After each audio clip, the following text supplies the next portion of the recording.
Welcome everybody to the ITPN Truck Series.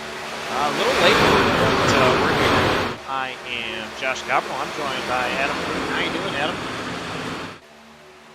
Doing great here, Josh. Excited to watch this race. We're already underway, like you mentioned, but really excited tonight. We're 5 laps into the race, and so far, Alexander Kerfan, bottom lane, is leading the race. The outside lane is still formed a little bit. A few trucks out there. Looks like 4 with Kerfan leading that lane. And Cameron Caldwell, 4 truck in line there.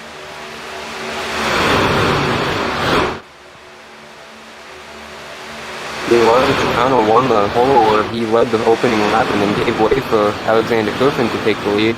Radius teammates, and now things are getting hairy up front with Jason Blaney in that 22 all over the back of that 30 truck, upsetting him, so it's going to allow Jeremy Richmond to push Alonzo Chicano back out front, with Jonathan Parker up there in the mellow yellow machine, pushing those guys up there on the top line.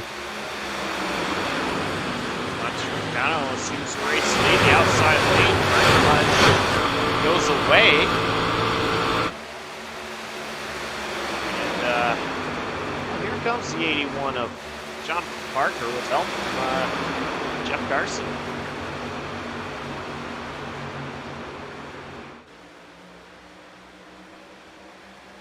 Yeah, a lot of new names up front. Good to see a lot of fresh names. Jason Blaney, Jonathan Parker, the 09 truck.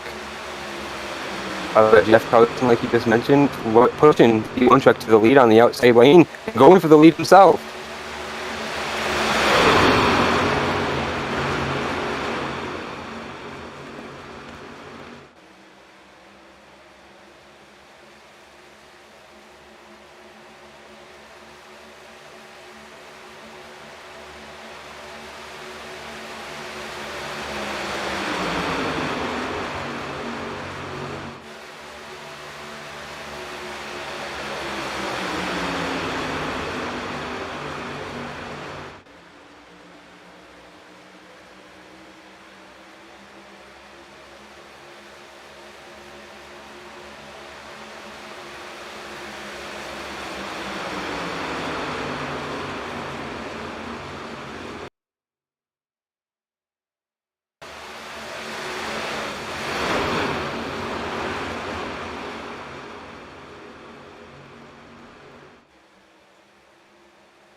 Well, just as quickly as things started to go single file, it seemed like double file started to happen. Brett Bennett leading that outside lane with Scott Roush behind him.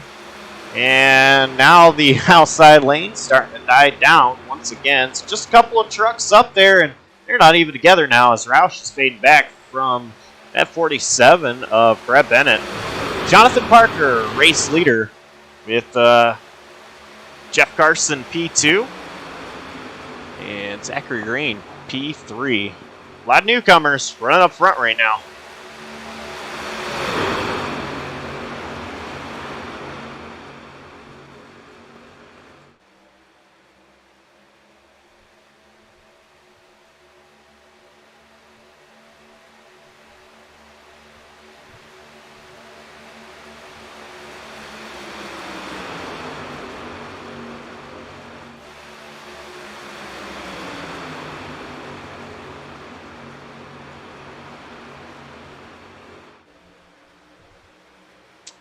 Jason Blaney, another newcomer, running P4, so a lot of rookies leaving that bottom lane. And if you're a guy like Justin Duran there, David Duran in the 24 running P5, you're not really sure who any of these guys are in front of you. You see a lot of those yellow stripes, you're just kind of want to get around them as fast as possible or see what they do. And as I said that, David actually pulls out. He has Matthew Stotts go with him. Stotts, a rookie as well, but Stotts has made a few starts himself in this series.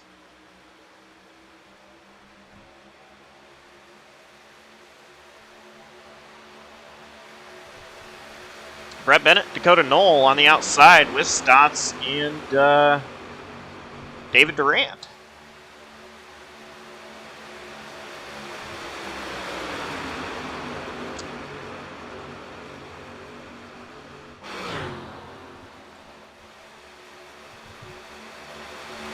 So our stage break will be at lap 25. Stage still a thing for this season, season 3.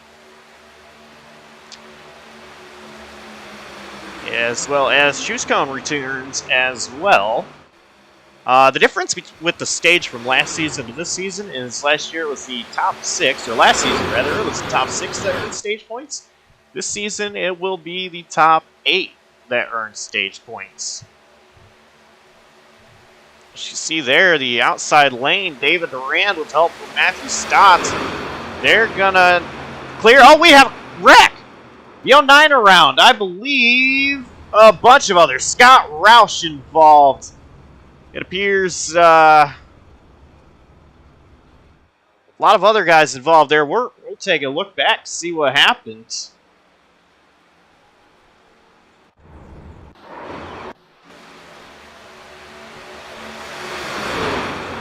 They were 3 wide. Jeff Carson came up, got it to Dakota Knoll. Dakota Knoll into Justin Durand. And Scott Roush also involved. Man, that was a big hit for Dakota Knoll, and that just, unfortunately, just his stroke of luck in this lead. A lot of drivers went scattering everywhere, including the grass, through turn 4 to avoid that crash.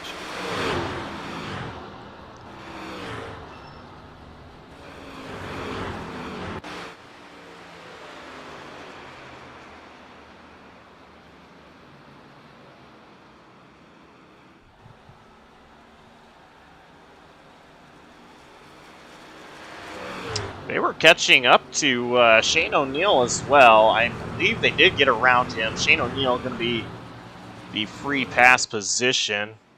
Pit road is open. Drivers are coming in.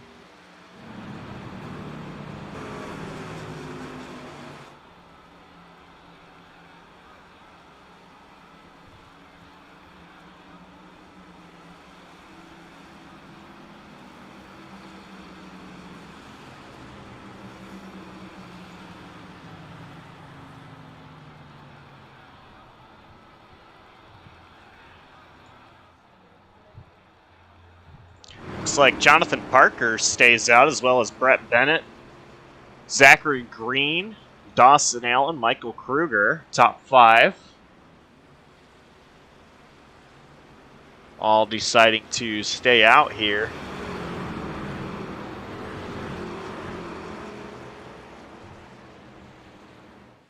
Nick Dornick, another driver that stayed out. Everybody else decided to come down pit road. Alonzo Chicano looks to be the driver that won the race off pit road. Or make that Jeremy Richmond, actually.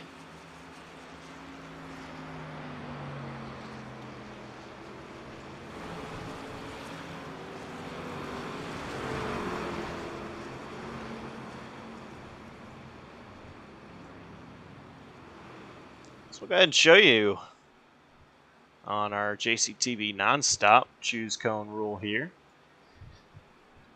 In the green is where you can be to have a valid choose. If you're in the red, then you're in violation. We'll get a penalty. So we'll look here. I believe they're going to be choosing this time.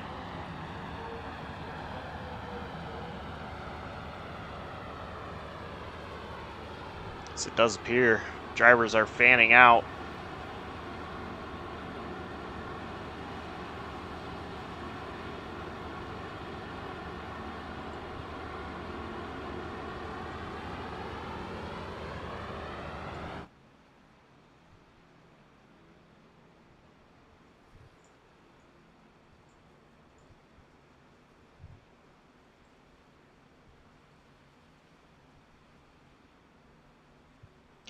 So, Adam, we've had a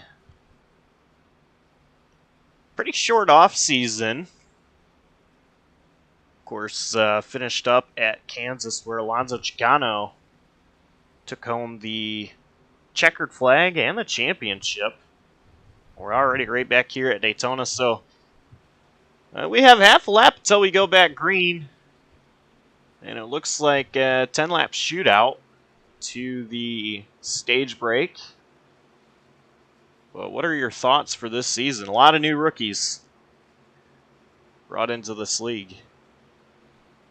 Yeah, like I mentioned before, a lot of new names, and they're going to be hungry to get these stage points here, and they're going to be, it's going to be pretty dicey. We just saw all that action there between the 09 and the 55 leading them up into that crash. Unfortunately, they are wiped out of this race, so those are two names that have been shuffled out of this pack, of course, out of the race. Casualty of racing for these points, long way to go in the race in general, and ready to get back on the line, like you mentioned, 10 laps left in the stage. Jonathan Parker going to lead us back to green. He's on the loud pedal. He has Michael Krueger, last season's Daytona winner. Right behind him, Krueger trying to get clear of the 47, Brett Bennett. He might. Brett Bennett had a moment there in front of his teammate, Dawson Allen, on the outside. Outside lane, only 3 trucks strong right now. Michael Krueger pulling out. Trying to have a huge run. Move. Krueger currently a nose ahead of Jonathan Parker. He's going to have help from the 47, Brett Bennett. In the 79, Dawson Allen behind. Krueger, he's really become good friends with those SBLD drivers. Of course, Krueger being a PBR driver himself, but you know, we expected him to work with those SBLD guys. And he is right in front of 2 of them. But Jonathan Parker could be credited with that lap lead.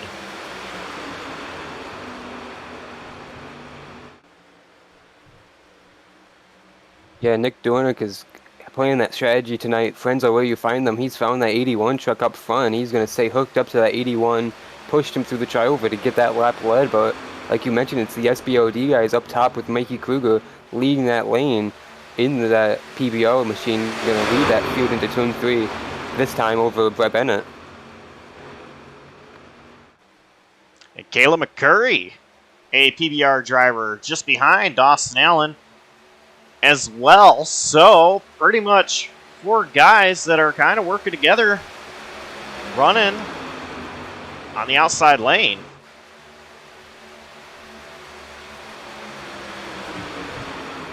The inside just a little bit stronger here. Jonathan Parker leading Nick Dornick and the 98, Jeremy Richmond.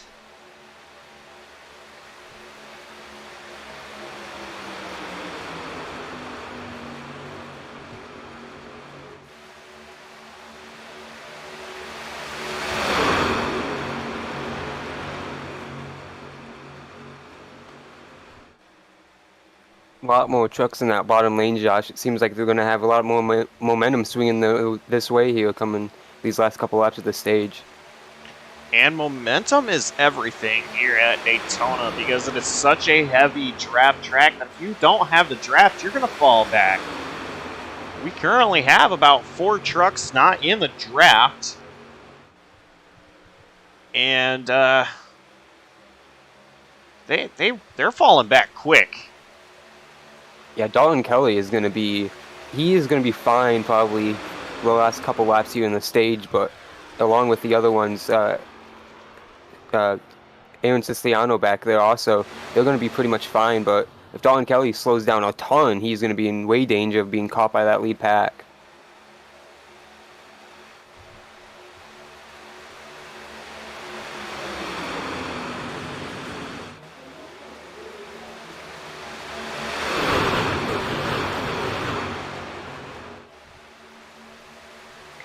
That inside lane still just a little bit stronger than that outside lane is.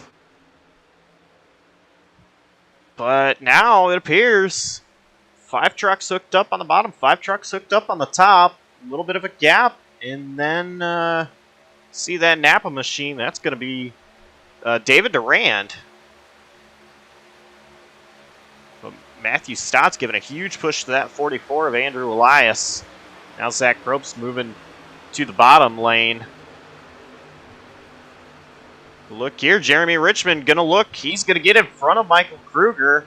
New leader on the outside, and immediately Richmond is already trying to get that side draft on Nick Dwornik. He's going to get even with Jonathan Parker. Now, half truck length ahead with push from Michael Krueger. It was a great move from Jeremy Richmond. We've seen him be aggressive already in this race, and it's aggressive as fast here at Daytona if you play it perfectly right. We see him peek out to the lead there momentarily as Matthew Stotts has a moment off of turn 2, gets behind the yellow line. Big move there for Richmond down this back straightaway, just snaking with a push from Mikey Krueger behind him. Outside lane, not as strong as it was just a lap ago, but look for that outside lane to start to prevail on the straightaways. It always seems like at these kind of races, the outside lane is a lot faster down the straightaways than they are in the corners. Now you see Jeremy Richmond ahead of the 81. Jonathan Parker, he's not going to be clear. He tries to clear himself almost around. That's going to cause a wreck in the back. 17 around. We stay green so far. And now the caution is thrown. After the fact, Alonzo got spun off the front bumper of Justin Durand. And it all started with Caleb McCurry, Matthew Stotts, and actually all started with Jeremy Richmond, but the caution, I believe, came out for Matthew Stotts, Andrew Elias, Zach Probst right there. Actually, Alonzo just lost it in the grass by himself. No, Justin had nothing to do with it, no contact.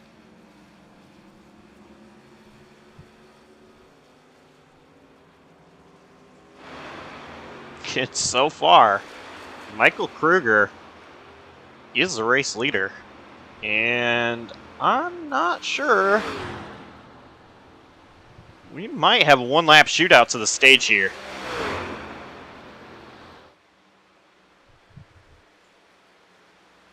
Adam, I don't know if you can find that out for me,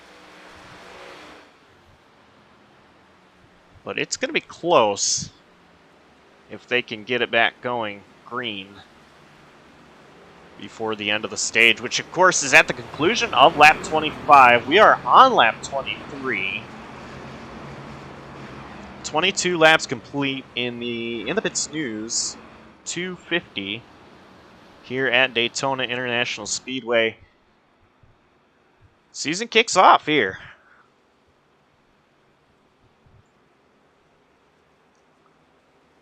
Pit lane will definitely be open this time, so very curious. It appears a lot of drivers showing their hand at pitting.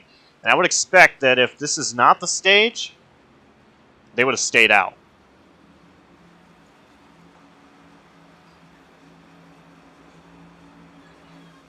Justin Durand stays out, but everybody else coming in, so I'm going to go ahead and assume that was the stage right there. And Michael Krueger might have just taken that stage win.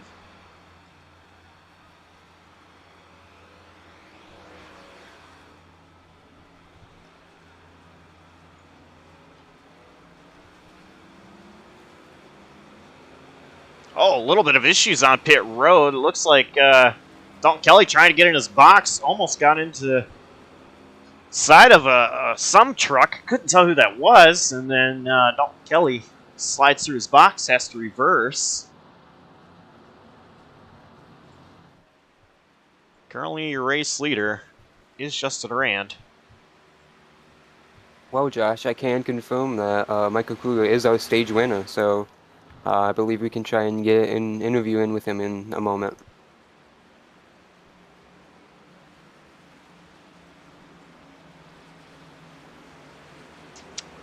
Well, hey, Krueger, it's the boys in the booth. You got a copy? Yes, sir, Josh. I got you. Stage winner. How does that sound? It sounds great. This is my first stage win ever. I've never won a stage before. I'm excited about it. Well, I know last season it seemed like stage points were something that was a little bit of a struggle for you to get. So obviously, starting off with the maximum amount of stage points, um, is this definitely a confidence boost going into the rest of the season? And knowing that you can win stages, and here you are with a great chance to go back to back at Daytona. Absolutely, Josh. I mean, winning a stage for the first time, that's great. But I mean, for here, race-wise, we have a long ways to go. I mean, we have 75 laps to go when we go green. So, yes, it's exciting that I have won my first stage, but we got a long battle ahead of us here, and I just gotta keep it straight and just act like nothing happened there for the stage win there, and I gotta play cool from here on out. All right, well, we'll let you get back up in there with your teammates, and maybe we'll talk to you a little bit later. Yes, sir. Hope you guys are having fun up there. And that was tonight's stage winner, Michael Krueger, driver of the number 14 machine. He switches from the 42 to the 14 to allow boss man Josh Coppernell to race in the 42. Of course, I am here in the booth and not out there on the track. Plan was to be out there tonight, but we're up here in the booth having fun. So, Adam, you heard it. 75 laps to go. Seen a couple of cautions already. You think this is going to start calming things down before we get further into the race? Or do you think it's going to be still chaos? I think we'll have a little bit of chaos towards the end, but I'm not quite sure about this middle part of the stage. Like Michael mentioned, like it's going to be a long stage long stage here, so long way to go, long way to ride, but we saw a crash pretty much early, and another crash late in that stage, and it was a sprint stage, so who knows here as we get ready for stage 2. Green flag back in the air. It is Jeremy Richmond who leads the field to the green. That outside lane, the lane that pretty much everybody chose. Bottom side did not get a whole lot of love. And right now, Richmond, he does not have help from that 62 of Zach Probst. The outside lane is going to come. That's going to be led by Brett Bennett with help from the 81, Jonathan Parker.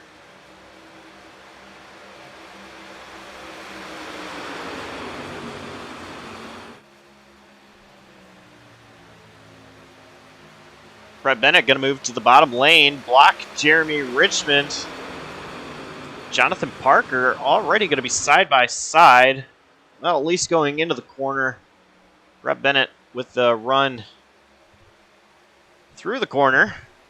Now that outside lane is going to have a lot of momentum. Richmond trying to push Brett Bennett. And Bennett's going to lead that lap.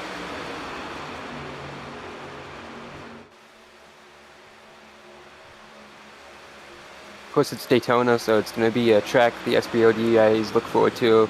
Brett Bennett especially, we know he has a lot of success here and he loves racing these type of races, so good to see him out front leading laps, getting some points on the season as Zach Probst, one of our top 5 runners, pulls out a line here and decides to tuck to the back. Brett Bennett, he's had quite the interesting week. A couple weeks, actually. Here on JCTV a couple of weeks ago in the Blazer Sim Racing Formula Florit, which is a road course league under the BSR banner, as is the InThePitsNews Truck Series that you're watching right now. Brett Bennett took home the win in race number 1 of a doubleheader. And then this past Wednesday, he was looking really good to score a win at Kansas in another truck league, the MartinPC.com Truck Series. Brett Bennett, he's in familiar place right now, as he's been pretty much the last couple of weeks. And right now, the whole entire field getting calmed down. Top 5 under a blanket for the lead. And then you go back little ways, and you've got Kerfan Krueger and all these guys trying to get lined up behind Krueger. So they don't lose that lead pack. But Kerfan, he goes to the outside to allow Krueger to pass. Trying to get with teammates. You see Cameron Caldwell go out there as well. Well, Josh, one thing to note is tonight's fuel window is about 35 to a little shy of 40 laps. And like we mentioned, that final stint here, this final stage is 70 laps or more. And on a green flag run, obviously, it's going to be 2 stops. If everything, doesn't work out the way, I mean, not a green flag run with cautions, obviously, it's going to be 2 stops most likely. But if it goes green all the way, that's a 1-stopper maybe. We saw the same situation play out in the Talladega race last season. So I think this is just games with the fuel mileage yet again, unfortunately, at plate tracks. But it's just everyone riding, conserving, counting down the laps until we get to the end. And we saw a pretty great finish at Talladega last season because of that. Everyone just rode, hung out for the mid part of the race and waited to get to the end. And it was crazy at the end, but we had a full field there pretty much.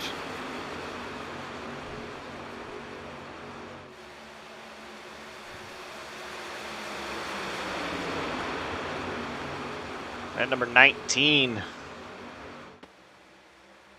of Zachary Green going to the outside. Dawson Allen looked like he was going to go with Green, then saw a hole to the inside, went with it right now. Only 2 trucks on that outside lane. It is Green and Probst. And they both pulled to the inside lane, but Green looking to make a run once again. Middle of the corner. Not quite seeing anything. Probst closes the hole. It's Green out there all by himself.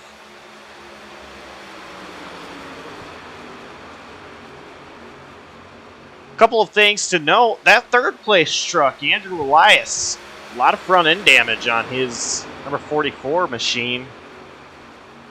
Wonder how that's going to affect him later on in this race. He might not be able to lead a lane. He can push pretty good, though. And, the other thing I was going to note was he ran really well at Talladega. Tried different strategy that ultimately didn't work in his favor. But Elias, I believe, Adam, and you'll have to correct me if I'm wrong, I believe Andrew finished P2 in this race 1 season ago.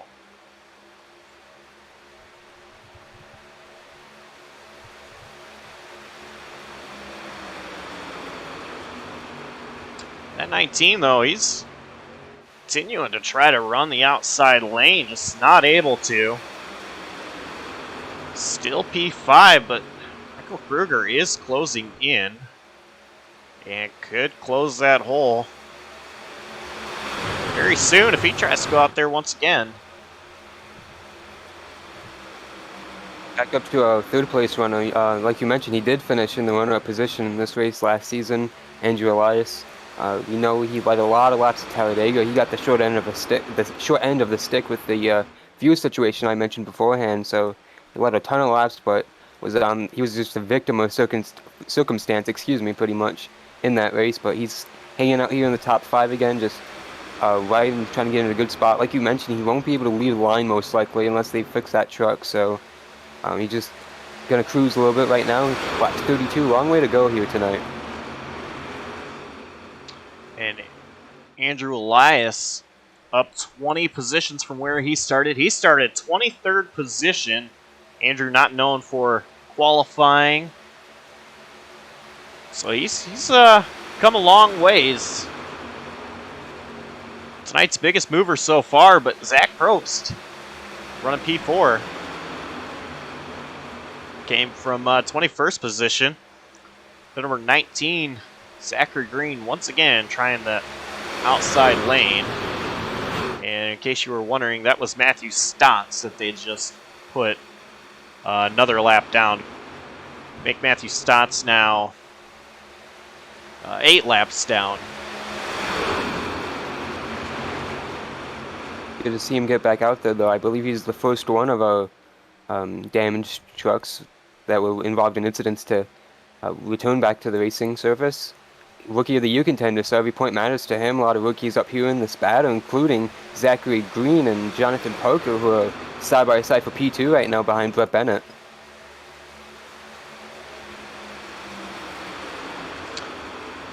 Yeah, for rookies, Jeff Carson currently 25th. He was involved in that first accident. He is out of the session. Scott Roush also involved in that same accident, currently 24th, another rookie. Lewis Settinger, 22nd, another rookie, running or out of the session. Matthew Stotts, 21st.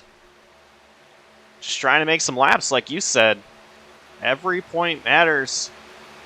Even if you're just going for a Rookie of the Year championship, but we've got something developing. That is the number 58, Nick Dwornik, with help from the 45 of Dalton Kelly. Running that outside lane, they're trying to get something to happen, and not too far from Dalton Kelly is Siciliano. Andrew Elias jumps up, though, behind Kelly. Zach Probst back in the scene here. He's got momentum coming his way on the bottom lane. He's going to get to the back bumper of the 19 here through 3 and 4 most likely and aid them on the bottom lane. As actually, the 19's all over the place, wishy-washy on the back of the 81 truck.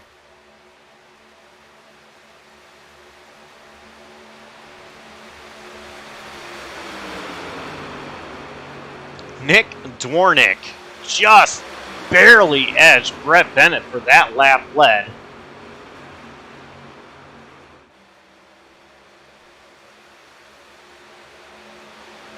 That outside lane, it has pretty much dissipated as quickly as it was starting to form. Now only 2 trucks. That is Nick Dwornik and that 45, Dalton Kelly. Unless they get helped in line, I think they're going to go quite a ways back through the field. At 19, Zachary Green started to look like he wanted to go to the outside. And now Dalton Kelly, he moves. He finds a hole to the inside. Had help from a teammate though, of Andrew Elias, though, letting him in line. Nick Dwornik not so lucky. He's going to go quite a ways back. He might lose top 10 position here. We've Dalton Kelly there looking on the outside again already on Zach Probst for position. And here comes that number 22, another rookie, Jason Blaney. Gonna roll behind Dalton Kelly. Try to help. Good thing. Go ahead, Adam.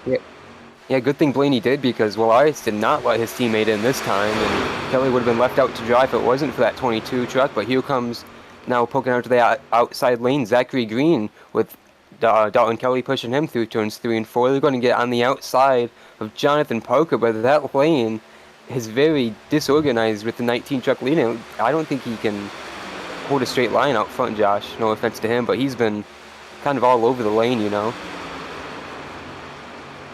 He has been running just a little bit squirrely, doing a great job at trying to hold his own, but once again, that outside lane, it had a chance to contend with Brett Bennett for the lead. And the moment it does, that lane just evaporates. Oh, yeah. Jason Blaney looking to the outside. There's a late move there into turn 3. He's going to get in front of that 19 truck. And to Zachary Green's benefit, he has gone from the back to the front a couple times already in just shy of 40 laps we've done tonight. So he's done a great job getting through the pack a couple times and racing up front. He's doing great, but a little bit squirrely and making me a little bit nervous up here, Josh. Only 2 trucks really together on that outside. The 06 of Siciliano is starting to get closer up to the 19 of Green with the draft. He's going to be there now. And 4th truck with them as well. I believe that is Nick Dwornik who jumps to the inside. So Dwornik no longer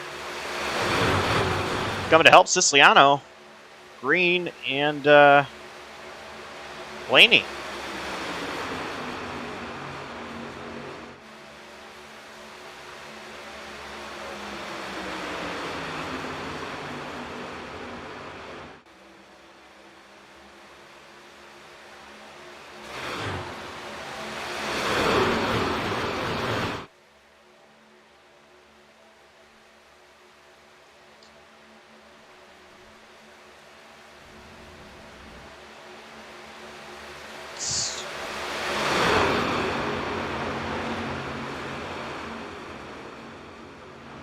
It's Shane O'Neill staying on the bottom, allowing the leaders to get around. Zach Green's doing a great job of pushing Jason Blaney right now. He was in the lead momentarily off of turn 4. Oh, Green tucks in line and barrels out on that plan and leaves Blaney out to dry. He's going to have a little bit of help of Siciliano's assistance here into turn 1, but it's not going to be enough to contend with the leader, Brett Bennett, who led that last lap, but they continue to fight though back there for P3, 3 wide for a moment. Yeah, I think Blaney did not want to have that 19 in front of him. Blaney looked like he was trying to go to the outside, but was not able to get to that right rear of Green. Blaney tucks into line. Wow. Very That tight. was late.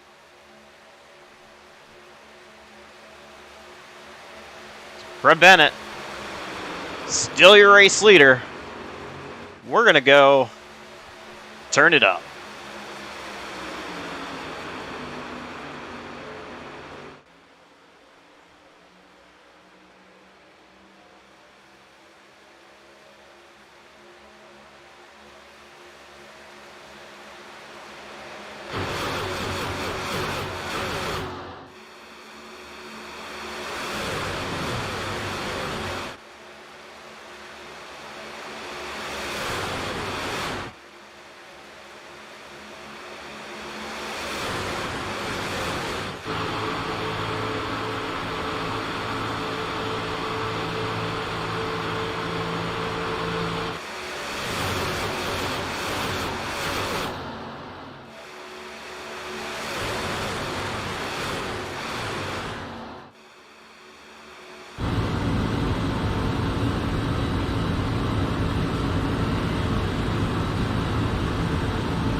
New race leader, Zachary Green.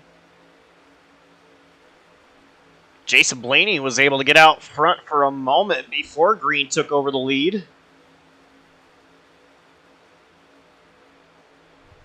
And Brett Bennett, he's faded down to 7th place here. So after just leading all those laps, now behind a lot of trucks. This way he's able to save some fuel because you're out front, you're burning the most fuel out of all these drivers, and we know it's 35 to 38 laps for the pit window. Currently 23 laps is the run that they're on.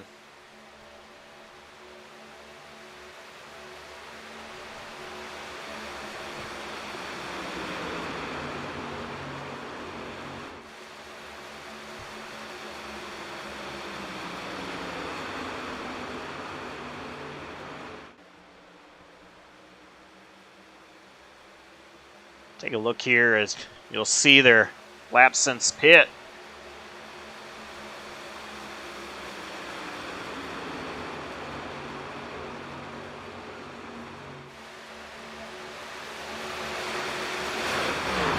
Josh, since we've been on a little bit of a green flag run, why don't we do a little bit something different? I've got special permission from one of the drivers to interview them under green flag conditions.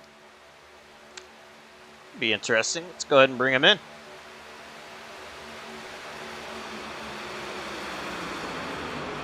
All right, Andrew, you got a copy? Yes, sir, I do. All right, Andrew Elias, driver of the 44. It's the JCTV guys up here in the booth. You're running right up in the top 5, P4 at the moment. You've been in the front most of the race. How chaotic is it up there right now? It's pretty bad. Not going to talk poorly about the drivers, but you can see how it is. I'm just trying to keep with the draft. My truck is junked. Yeah, we see the front end kind of smashed up there from that earlier incident at the end of the first stage. What's the plan for with the rest of that last 50 laps here or so? I got a plan when I want to pit. I was thinking well, my plan just changed right now. I was thinking about following the 18 and using him as an arrow pick to get a bonus point for leading a lap, but he left.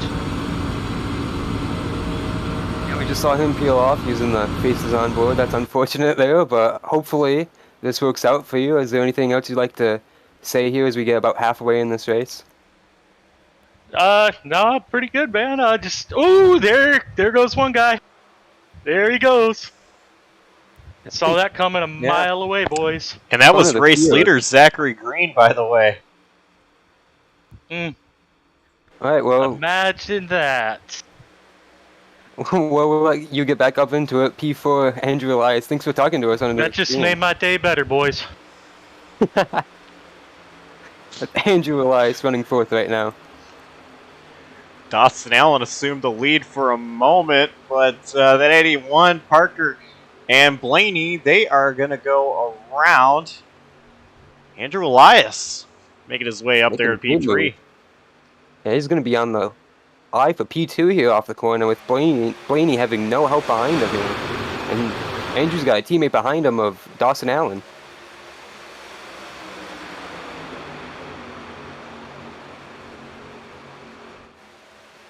See if Elias and Allen are able to do anything. Elias, his car, or truck rather, is junked, but he wanted a lap lead. He's going to go to the outside ahead of Blaney. Going for it.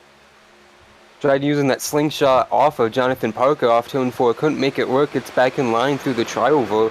Blaney still hanging out there to run P2 at the moment, but no challenge against Parker with no draft behind him. And with them crossing the line that time by, we are officially halfway in the InThePitsNews 250 at Daytona International Speedway. Live here on JCTV.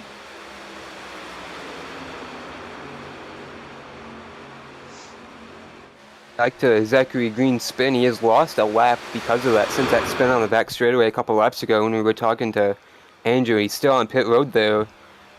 So we'll see if he continues and gets back out there. Very fast truck like we mentioned, but as I mentioned earlier, a little bit sketchy, and obviously Andrew had the same thought there. See, falls to third as Blaney tucks in line for second, but Blaney's still aggressive looking for that lead, Josh. You know, oh my lord. Big checkup between the 44 and the 79 as Blaney comes back in line, but you know what I was going to say was it seemed like Parker was going to the outside to help Blaney. They both get to the bottom, and then Blaney tucks out of line and looks to make a pass.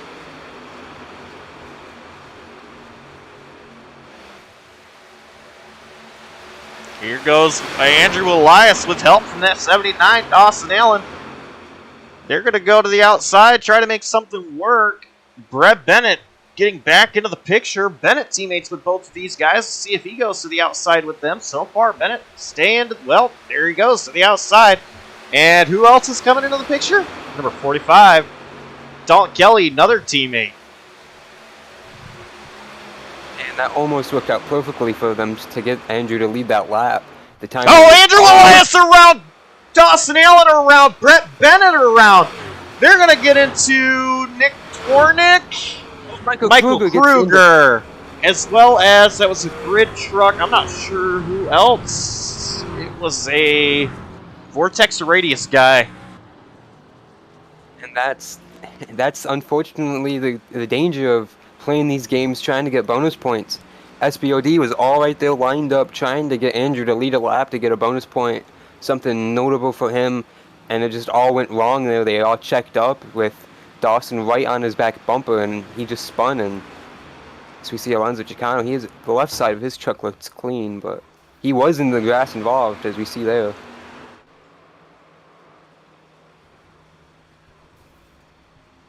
Oh, I got all the SBOD trucks, I believe. It got Dalton Kelly barely, I believe. Jeremy Richmond just coming into the picture and getting slowed down. I want to take a look at this from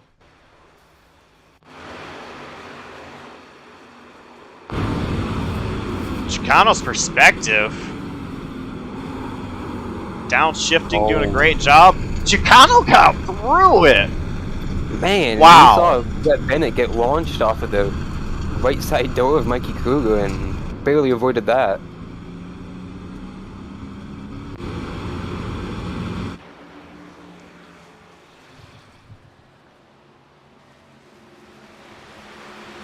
I'm very interested to know. We can get a word with Alonzo Chicano after this about that accident happening right in front of him. Looks like pit road will be open, so we'll wait to pull Chicano in till after pit stops, if they happen. I assume they will. They were coming close to that mark. And yeah, it appears every driver coming down pit road.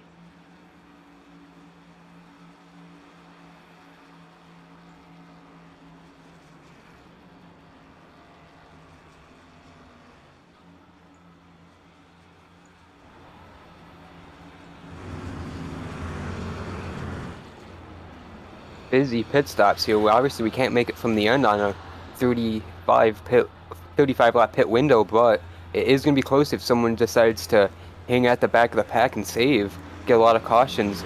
Obviously, it won't matter at that point, but we'll be able to be good on fuel, obviously.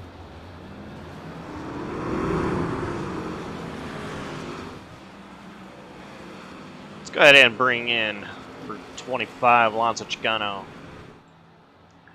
Hey, Alonzo, it's Boys in the Booth. Got a copy? Yeah, I got you guys. So, how's the heart rate after getting through that accident? Expeditiously high. I will say that, yeah. I don't know how I missed that. Just kept going lower and lower. And so it seemed like Brett and I think it was Michael Krueger that were just stuck together in the grass. And, I don't know how close it looked on the replay, but it was definitely seemed really close on my end. So I'll be honest, the replay, from the angle that we originally saw it looked like you were involved in it. And I wanted to ride on board, so we did. And when we were riding on board, I realized that you were not involved in it, but it definitely was very, very close, that's for sure. Yeah, that's the second wreck so far today that we've been able to just barely miss. Actually, third. The first one, we barely missed. The second, I actually spun in the infield trying to miss it. But, yeah, hopefully we can continue to have some good luck here today. All right, well, just doing the choose here. So, real quick, before I let you get back up in there, I'm curious. 45 laps to go, come to 44. What's the strategy? I don't know. I kind of want to be leading, but it's been kind of scary up front. I think some of my teammates might want to stay in the back for a little bit longer. So we'll see. I think 10 to go. It just depends on what the energy of the pack is kind of giving out. We'll kind of see what we do depending on that. All right, we'll let you get back up in there with your teammates. Maybe we'll talk to you a little bit later. Alrighty, hope so. Thank you guys. Good luck to you. Thank you. And that was driver number 25, the reigning champion, also Season 1 Daytona winner, Alonzo Chicano. He knows how to get it done at these kind of racetracks, and I've talked about him being driver that really reminds me of Joey Logano at these kind of races. Logano, of course, always up front. I would not count out that number 25 machine. We're about to go back green. Blaney. Parker make up the front row. Not a lot of drivers on that outside lane. Adam, go ahead and call us to the green here. Well, the pace truck's off, and Blaney's going to accelerate first as the race leader. Going to be able to get pretty much clear of Parker here as they exit the triover. And like you mentioned, no one on the outside lane. I believe we only see 4 trucks now. Dawson Allen way back there. But that's why I believe Juice Cone's not infected in real life, because we would see starts like this where very uneven lines. The bottom's the way to go here, so we're going to see, unfortunately, those guys on the outside lane fall. One tucked in line, but Jonathan Parker is going to be heading towards the back here. Andrew Elias tucked up right underneath him, but that's not going to be enough to defend Blaney on that inside lane, with Jeremy Richmond and Alexander Kerfin leading the way right now. Going to be 3 wide. Oh, contact in the back. Zach Probst. Not exactly sure what happened, but Probst with an incredible job keep his truck straight.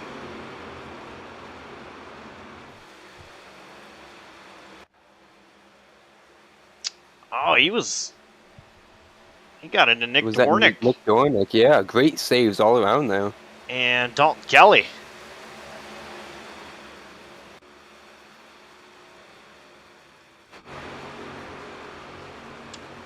Back up front, Cameron Caldwell making a move underneath Jonathan Parker for the race lead. These guys are so tight up next to each other. 43, coming to 42 laps to go in this race. I'd say the heat has definitely been turned up here.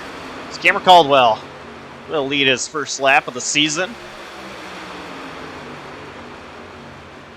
Season 1 champion there, getting a push from Blaney. Got up there with a very aggressive move on the outside lane. We saw before we jumped towards the back of the pack there with that incident that the outside lane was pretty much dead. But the Vortex Radius guys pretty much filled that up, and Cameron Caldwell leading them up through there took advantage of it the most, leading the field now. Kind of lost his teammates in the mess of all that, but he's leading the lanes right now. So we see Jeremy Richmond and Alexander Kerfin leading the top lane right now. Jonathan Parker tucked in line. He's third on the bottom now. He won a couple of ovals in Season 1. Couldn't win an oval in Season 2, but had a couple of wins to his name at the road courses. Cameron Caldwell, he definitely wants to prove that he can get back to victory lane on an oval track. He is staying out ahead of Jeremy Richmond, who is the lead truck on that outside lane. That outside, it's starting to form a little bit more than what we've seen the outside lane be, but Alonzo Chicano making it 3 wide. Oh, and 3 wide for the lead. Caldwell in the middle. He's going to lose the help. And Jeremy Richmond to the race lead now. Caldwell still stuck in the middle.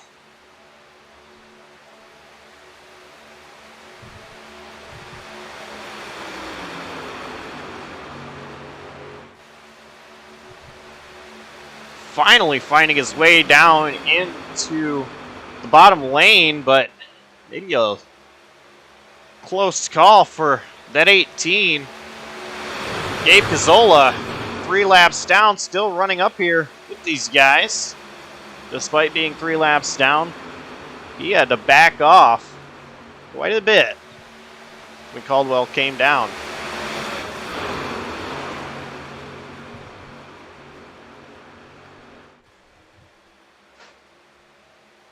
See David Duran now leading that outside lane with a push from Alonzo Chicano, Justin Duran, and it's what Cameron Caldwell finds himself.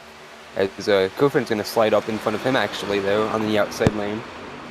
And we only see 4 trucks there on the bottom now before a big separation back.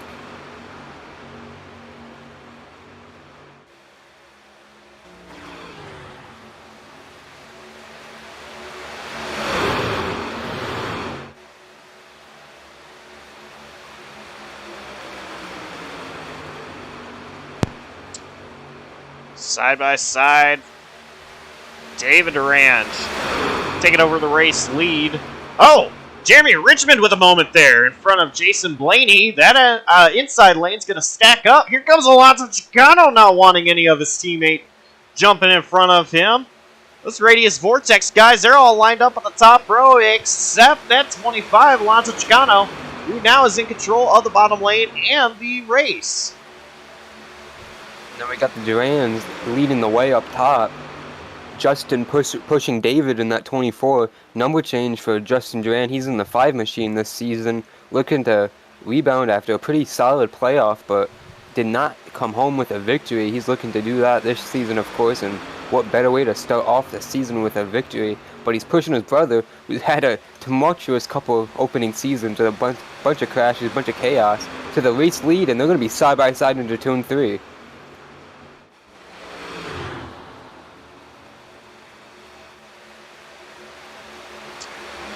And give the advantage to David Durand with a push from Alonzo Chicano. Those Vortex Radius guys, they like to be up front in these kind of races towards the end. And right now they're controlling both lanes. But side by side, lap trucks just ahead. This is going to be really sketch.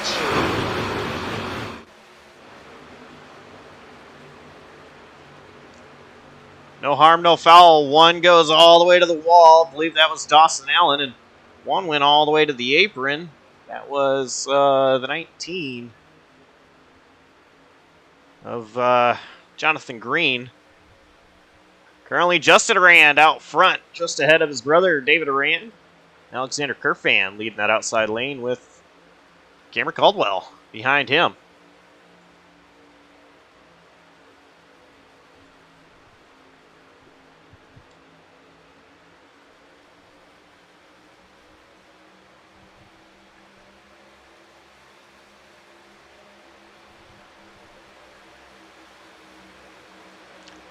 Adam, we've got a couple of drivers in the infield care center.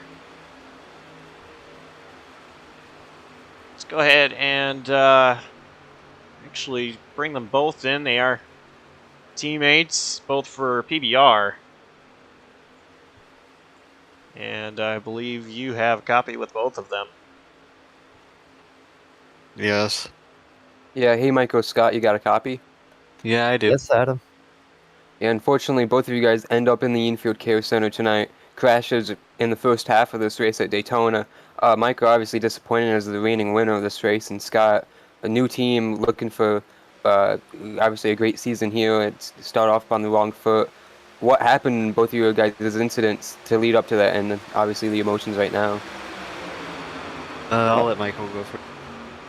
Well, I saw the wreck happen in front of me with what looked like Dawson, Andrew, and Brett, and I slammed on the brakes to try to miss it. And I was gonna have it miss, and I went low the apron. And then next thing I knew, I got hit from behind, and I just lost control and just drove right into Brett, really, with just no I couldn't do anything at all at that point. I just lost it, and it pretty much killed the motor. I had 46 minutes of required and like 6 minutes of optional. Just KO'd my night.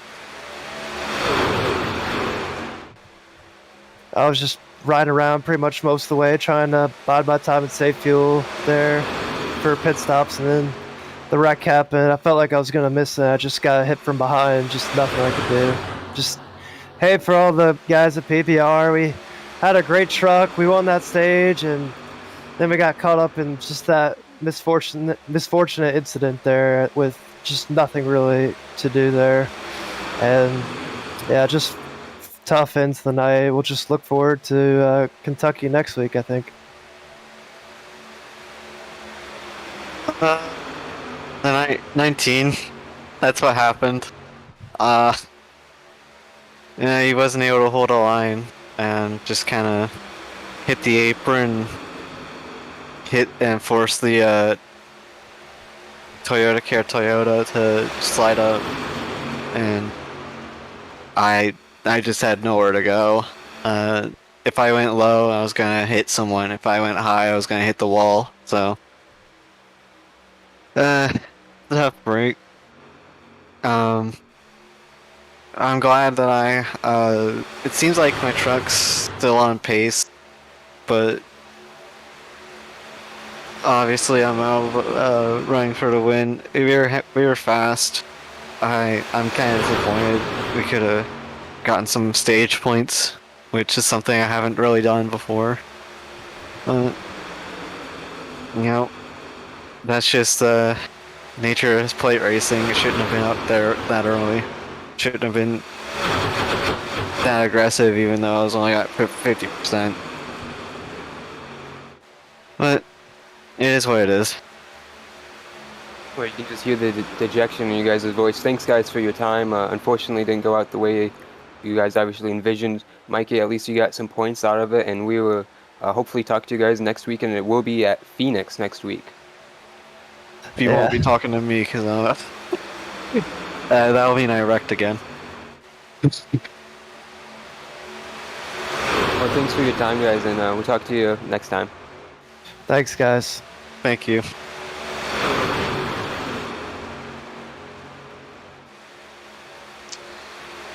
That was the drivers of the number 14 and 50 for Piston Broke Racing, Michael Krueger and Scott Roush.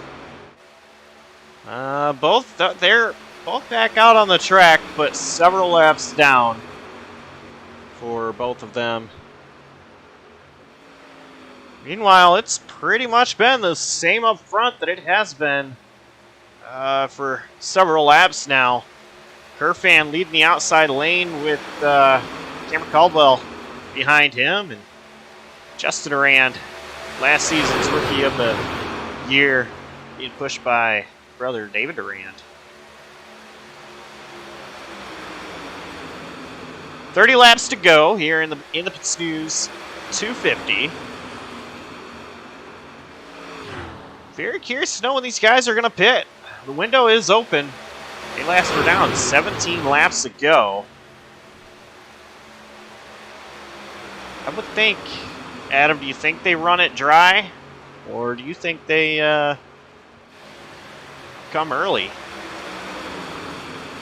I'm not exactly sure. I was told fuel wouldn't be an issue with that last caution coming out.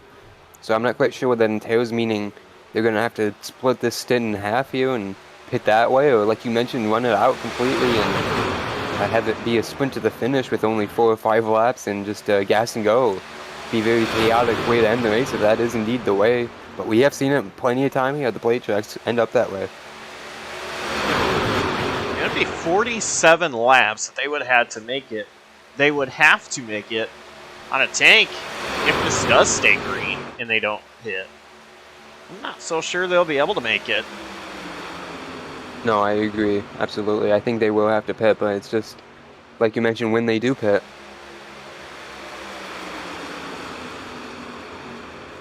It's currently on the outside lane. It is Alexander Kerfan, Cameron Caldwell, Andrew Elias, Brett Bennett, and Jason Blaney. All making up the 5 trucks on that outside, trying to challenge Justin Durand, David Durand, Jonathan Parker, Alonzo Chicano, and Jeremy Richmond, the top 5 on the bottom.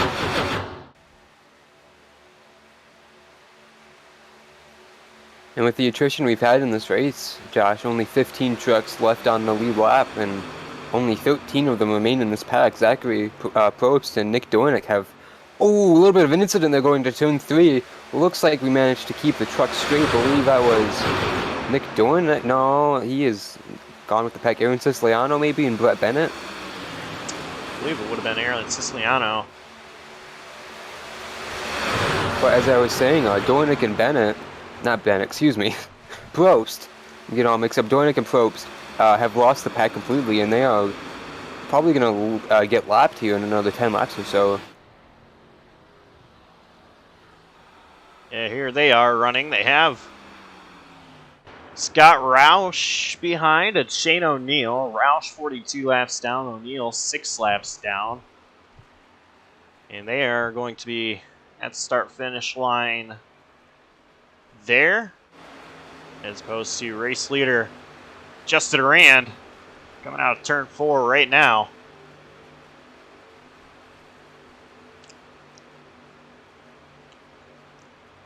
Alonzo Chicano, he's found his teammates on the outside lanes. Now it's Radius Vortex.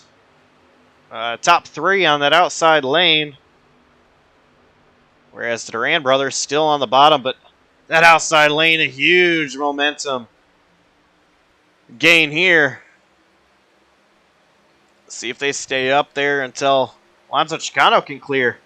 But Aaron Siciliano trying to make it 3 wide, all by himself. Jeremy Richmond right there in the middle of it all. And up the middle, here comes Aaron Blaney. Shot out of nowhere. He got draft going up through the middle. And here comes Jonathan Parker trying to do the same. He got boxed off. He's going to tuck in line between the Durans.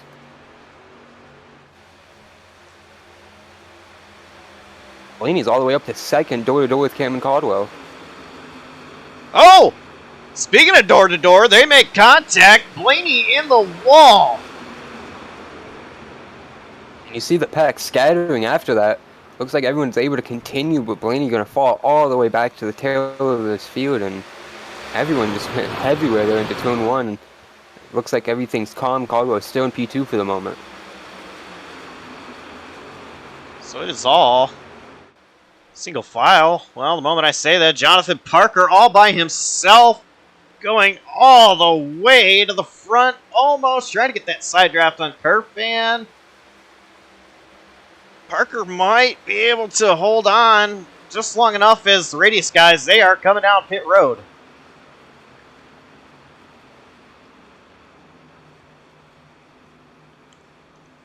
Alexander Cuffin's going to lead them onto pit road, and most of the field looks like coming down with them. And this is the money stop. We'll see here what these guys elect to do.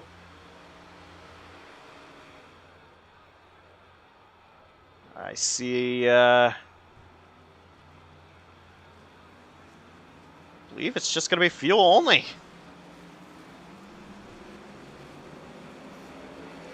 Kerfan winning the race off pit road.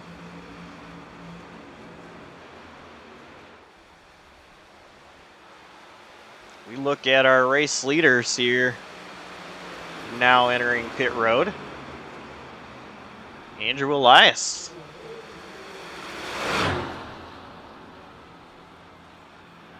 Electing to stay out. So Elias, the only driver not to come down pit road. Interesting call here out of the 44. Out there riding around with his best friend right now, but it looks like he's going to be a lonely man here the last stint for this race. Only one on the strategy. He's losing immense amount of time right now, with only one truck drafting him instead of being up in a pack like everyone else will be. The good news for Andrew Elias here, and I'm wondering if he tries to hold this out as long as he possibly can. Well, I say that, he comes down pit road. I was going to say, the good news was he was so far ahead of everybody else that if they wrecked, he would be so far ahead of it, he'd be able to come down pit road and have an opportunity to work his way back up to the front, but that's not at all how it happened. As Andrew Elias comes down pit road, Jonathan Parker will assume the race lead, but the rest of the pack is coming. And this is the bad thing when you pit not with the lead pack. You get it completely swollen when they catch you, but he is going to be able to probably maintain a top 10 position here if he's lucky.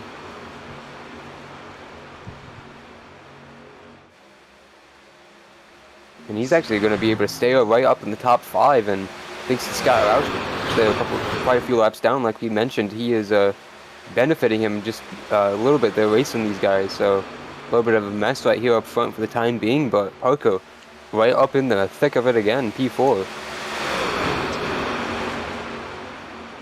Zach Probst and Nick Dornick, of course, have not come down to pit road. This is just how they all cycled through and caught back up to those drivers. Probst Stornick, they're trying to stay out as long as possible. It looks like 25 laps on this run for those two drivers. Everybody else, good to make it on fuel. So we should expect the 62 and 83 of Dornick to come down anytime within the next 10 laps or so. That's about how long they can go, maybe a little bit more since they weren't in the pack itself, but they're actually going to just yield on the back straightaway and just get out of the way completely and give the lead to Alonzo Chicano and Jonathan Poker up to P2 and Brett Bennett in third. As he goes 3 wide up the middle past lap truck of Scott Roush, a little bit hairy there, entering the turn 3.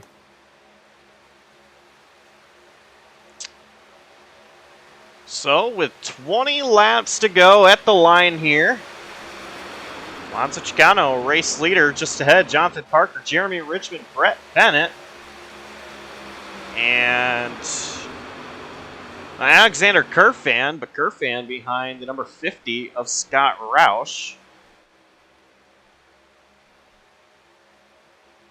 Roush, of course, several laps down. Aaron Siciliano behind Cameron Caldwell. Those two, a full head of steam, working that outside lane, trying to get back up to the front already. Side by side with Don Kelly.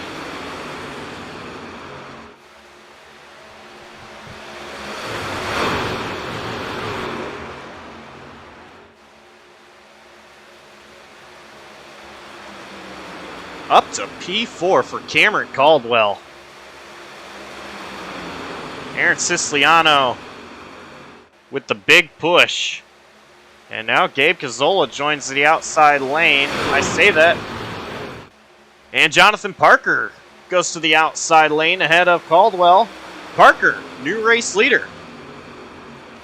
Caldwell went to the bottom to take the lead himself, and Poker followed him down there, doing a great job mirror driving and playing the lanes perfectly and trying to control the race out front with Chicano tucked up behind Caldwell and now Jeremy Richmond right there. They're going to go through the middle. Poker can't block that and almost contact the tri-oval, and that would have been disastrous up in the front of the field as Chicano's going to push teammate Cameron Caldwell back to the lead.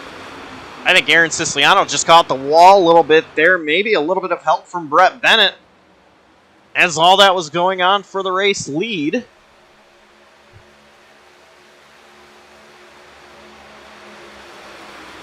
So Cameron Caldwell leading.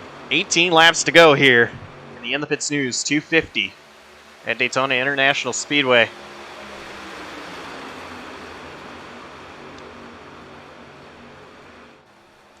One good thing about Caldwell is he has a teammate behind him to help.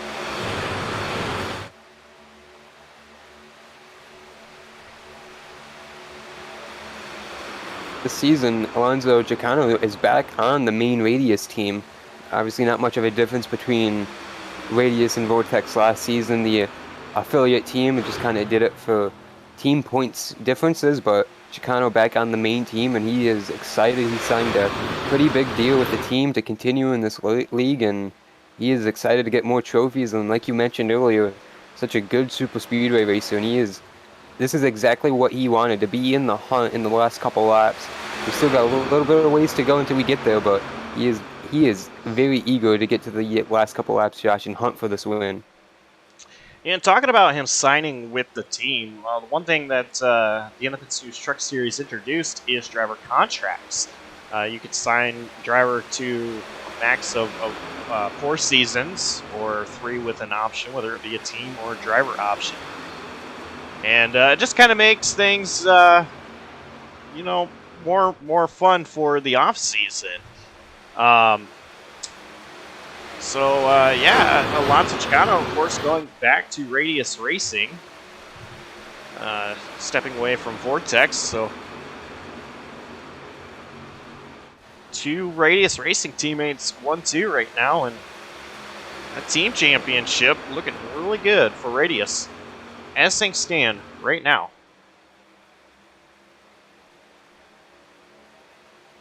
Oh, Chicano with a moment off 4.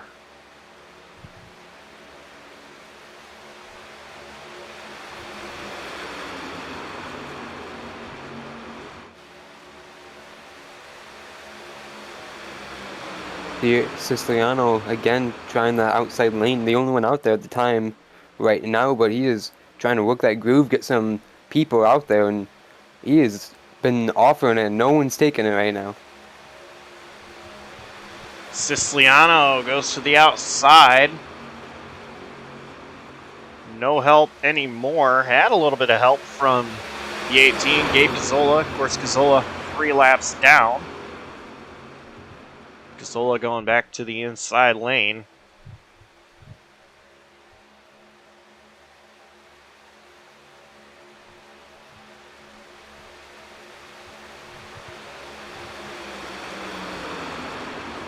$14 to go.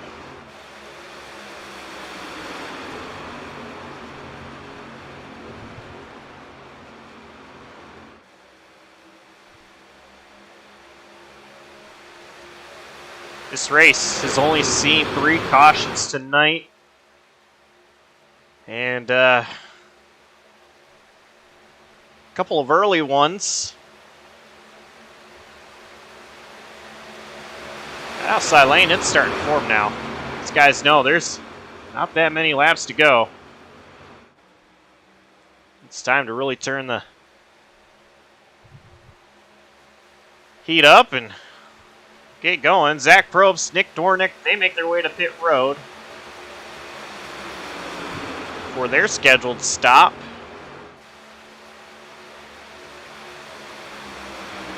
They took your alternate strategy of running the fuel tank empty. They completely ran out all their fuel, I believe, and they're going to completely lose a lap here, I believe. I don't think they will. Well, they might. No, they were in the lead pack, so I don't think they will lose a lap. It's just going to be very unique strategy call here. We probably might get a caution, might work out in their favor, but in the off chance we don't, their night might be over. As it's dicey up front with Chicano going up front to the lead with Jonathan Parker racing Caldwell hard for P2. Jeremy Richmond a moment on the apron, but Alonzo Chicano going up, blocking that outside lane. That outside lane had a run. Chicano went to go block. One truck spinning on the flat. That was a lap truck of Shane O'Neill, I believe. Won't be an issue. Chicano working both the lanes, Josh. And this is something that you don't see typically in iRacing, something you see mainly in the real life racing, but at some point, it's not going to work. If you're the driver that's getting blocked, you're not going to lift. And Cameron Caldwell with a close moment there. That bottom stacking up. Richmond goes to the outside just ahead of Siciliano. And now, if you're Alonzo Chicano, who was working both lanes, you're not even the race leader anymore. It is Jonathan Parker back to the race lead. And the 18 of Gabe Cazzola, he is going to be in this mix. He pitted just a couple of laps around goes Parker! Siciliano! Chicano, Caldwell involved as well. Parker saved it, but the radius trucks go spinning. Minimal damage on Caldwell, but Chicano farther back in turn 1 completely around. There was Siciliano backwards.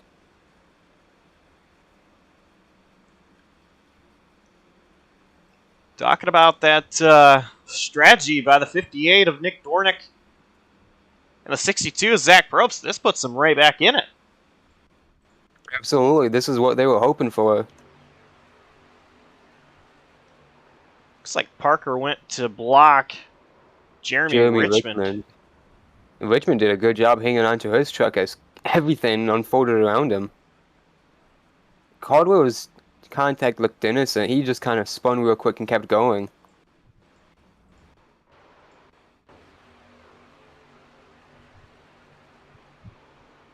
Siciliano just tagged. Caldwell nowhere to go. Yeah, Caldwell actually did get Siciliano pretty good though, right in the door.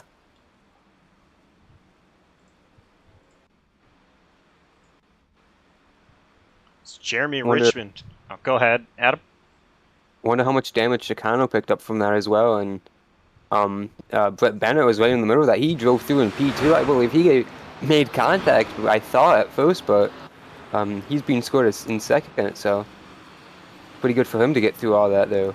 I've noticed Brett Bennett was able to get through, got a little bit loose on the apron into the grass. His truck definitely has a lot of damage, but you look at that number 98, a lot of front-end damage. Number 24, a lot of front-end damage. The 81, of course, just involved in that accident. Side damage, let's see. Not a lot of front-end damage, but some on that right front hood. Drivers electing to come down pit road, some staying out.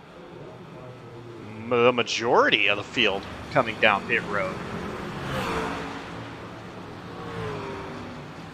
In fact, Richmond and Parker are the only drivers to stay out.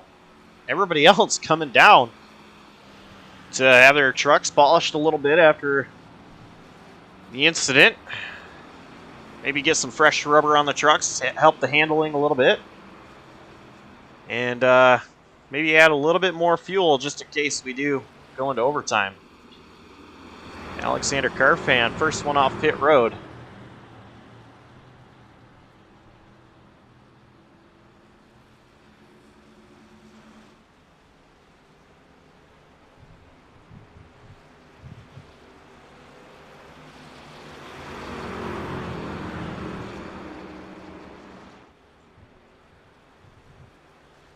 Let's go ahead and bring in a driver still running. Hey, Brett, it's the boys in the booth. Get a copy? Yep. Well, hey, you're still in it. Still on pit road, and but it's a debatable term at the moment, but you were able to make it through that last accident. Go ahead. Yeah, the engine got knocked down a bit on that hit to Cameron and Alonzo. I just didn't have time to. I feel bad for running them over there. Like, I just did not have time to check up in time to stay out of them. Well, do you think you still have one of those races here? Still think you have a chance here? We'll see what it does after I take this optional. Hopefully, maybe get one or two more cautions. If we maybe one or two more cautions, might be able to get it fully repaired. All right. Well, we'll let you get back up in there. We'll see. Either way, we're just gonna try to get whatever points we can out of this. We'll let you get back up in there with your team, and maybe we'll talk to you later. Yep. Thank you. And that was Brett Bennett, driver the number 47 for SBLD.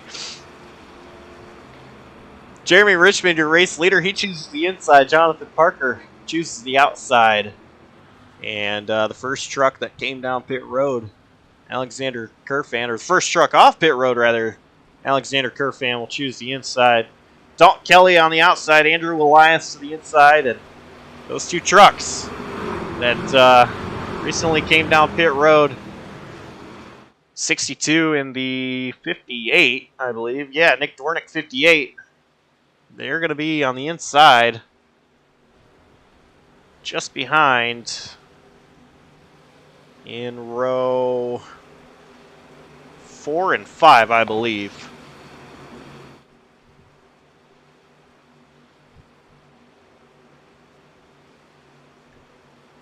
We're going green. 7 laps to go in the Pits News 250 at Daytona International Speedway.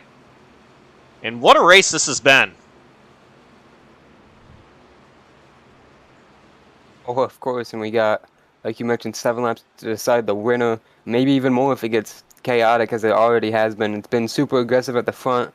Obviously, that's not going to change. It's going to be super aggressive all throughout the field with all these pit stops shaking everything up front. That crash. Got a lot of heavy hitters in the back. Pace truck's off, Josh. Pace truck is off. Jeremy Richmond inside the zone. He hits the gas. Kerfan helping Richmond. Parker finding a hole, tucking in. That outside lane did not get going at all. And these top two are pretty much just sitting here as Parker has a run with Andrew Elias to hit behind him. But here comes Dalton Kelly with help from the Durand brothers and Jason Blaney. Dalton Kelly, one career ITPN Truck Series win, came at Martinsville last season. Kelly going to be pushed all the way to the front by David Durand. Let's see what Kelly does. He wants to move low, likes to stay high. He's still going to get pushed from David. I mentioned Kelly's win at Martinsville, almost completely opposite track of here at Daytona. He's had quite a fefew run-ins with David Durand, but he's pushing him to the front. Friends are where you find him, and right now it's in the lead with Dalton Kelly just barely ahead of Jeremy Richmond by just a fender into turn 1. Now Richmond with the lead into turn 2. Got Coopin right on his back bumper. I'm very interested to see how that 98 holds up with all his front end damage. So far, so good for that 98 Jeremy Richmond.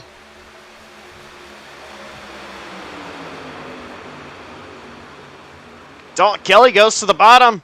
The Durand brothers, they stay outside. Justin's going to push David. And David Durand will take the lead. 5 laps to go. Zach Probst is the 4th truck in line on the top. Back in the mix like you mentioned, Josh, like we called earlier. Just pitting a handful of laps to go into green. There he is on the 62 truck, 4th on the outside. But they are door-to-door for the lead with Dalton Kelly and David Durand. Dalton Kelly with a huge push from behind Jeremy Richmond. Kelly trying to hold on. David Durand with a huge run down the back straightaway in 3.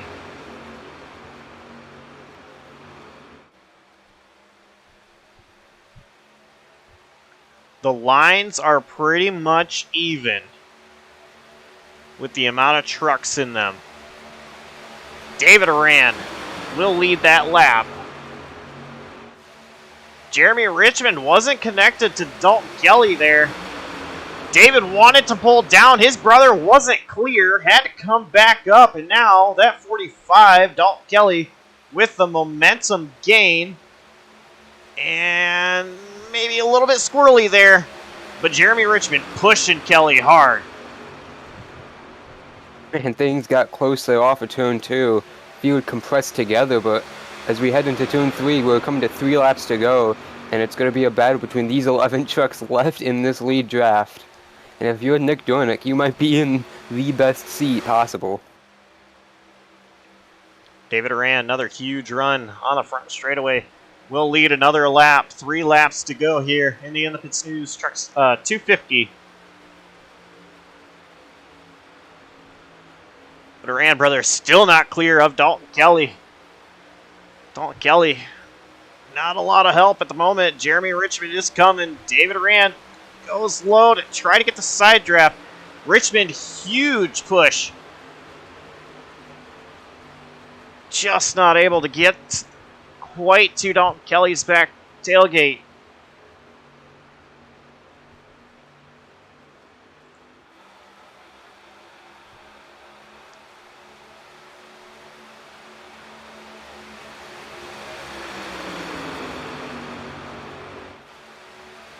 David Durand with nose ahead, 2 laps to go.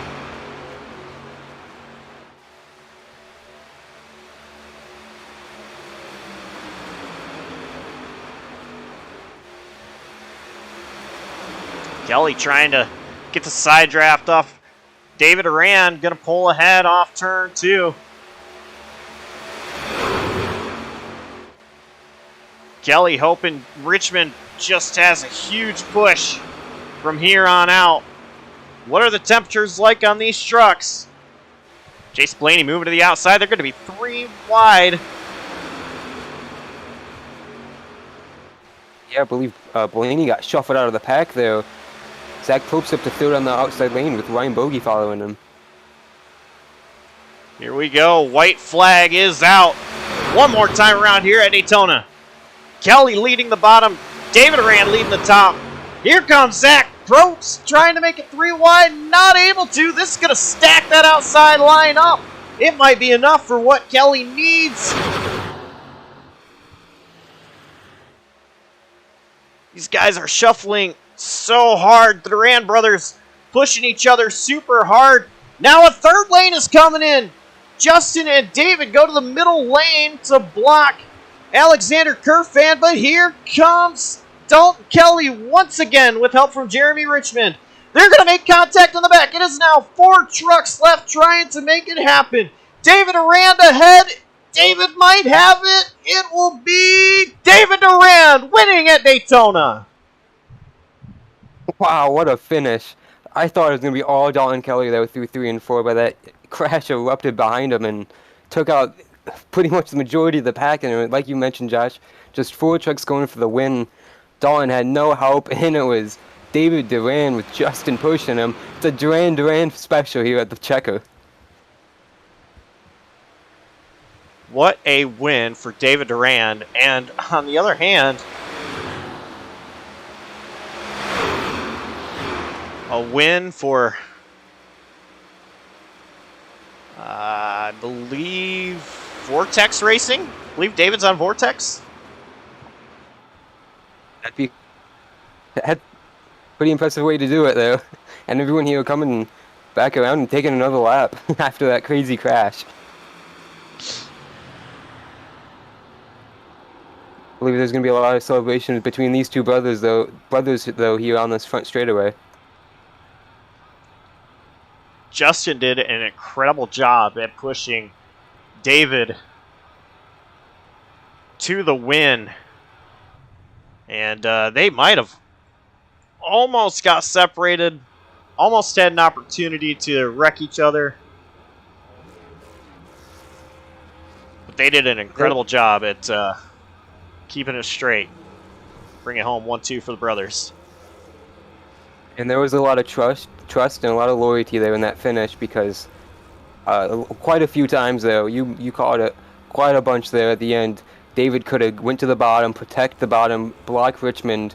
It's the bottom around here is the preferred lane, wouldn't you say, Josh? In the trucks, I think the bottom is the preferred lane. I think when you get into the cup cars, top lane is where you want to be at. But yeah, absolutely. The bottom lane is where I would feel most comfortable being at. But we were proved wrong tonight. The Durand brothers, of course, working that magic on the top.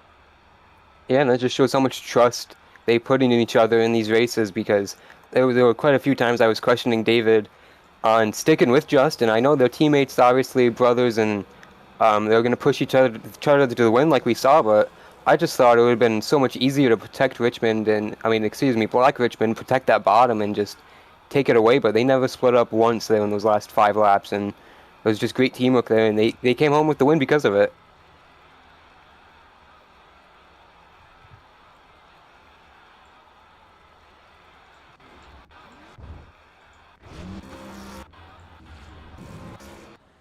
Let's see if we can look at the finish.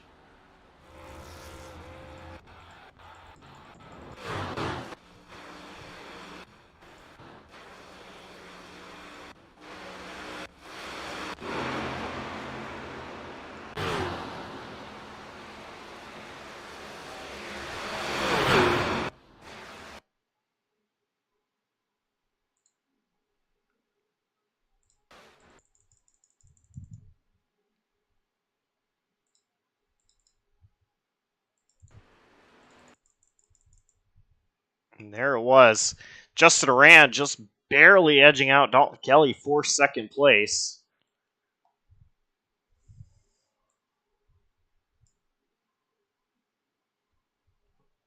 Let's go ahead and bring in our... You know what? Let's go ahead and bring in our 5th place finisher.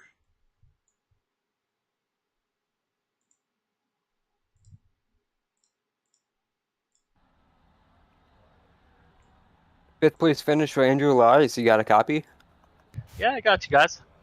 Well, we talked to you earlier. You weren't quite sure on how the truck was going to be able to make it to the end with that damage. You ended up 5th, the last truck to make it through that crash on the last lap. Ultimately, let's first off start with that last about 20 lap run to the finish there. It was pretty fun. I lost the draft because I stayed out there to get that 1 extra bonus point for leading.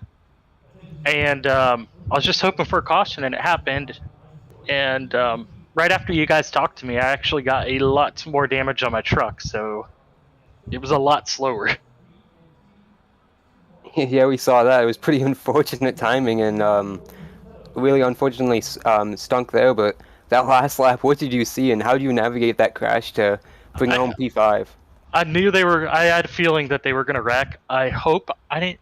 Did I touch anybody? I hope not. But if I did, I'm sorry. If we had one more lap and that was it, I think I could have had something.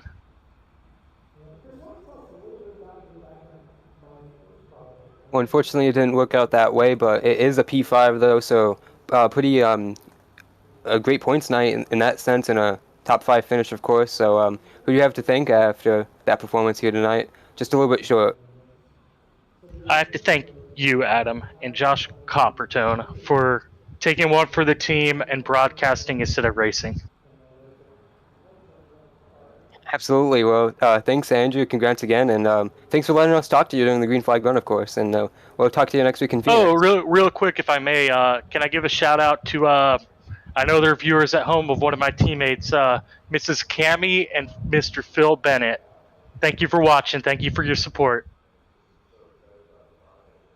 Absolutely. Thanks, guys, and thanks, Andrew, again, and talk to you next weekend. All right, thank you, Adam. I love you. That's 5th place finisher, Andrew Elias. Josh, I believe you got one of our podium finishers tonight.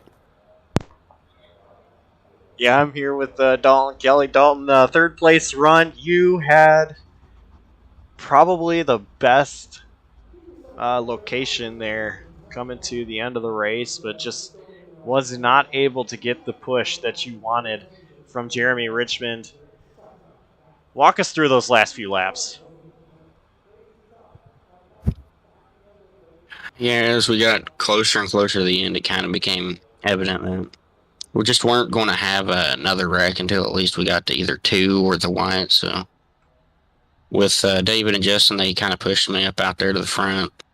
I kind of had to debate whether I wanted to try to stay with them, see if they would try to shuffle me out, or just go to the bottom. And ultimately, hindsight, that's the bad decision. Yeah, 3rd place kind of sucks. I'd rather be in 1st. But when you don't have a pusher, there's not much you can do. I was trying to do whatever I could to try to stall out the top, and it didn't work. You get Durand up there, they're just too strong.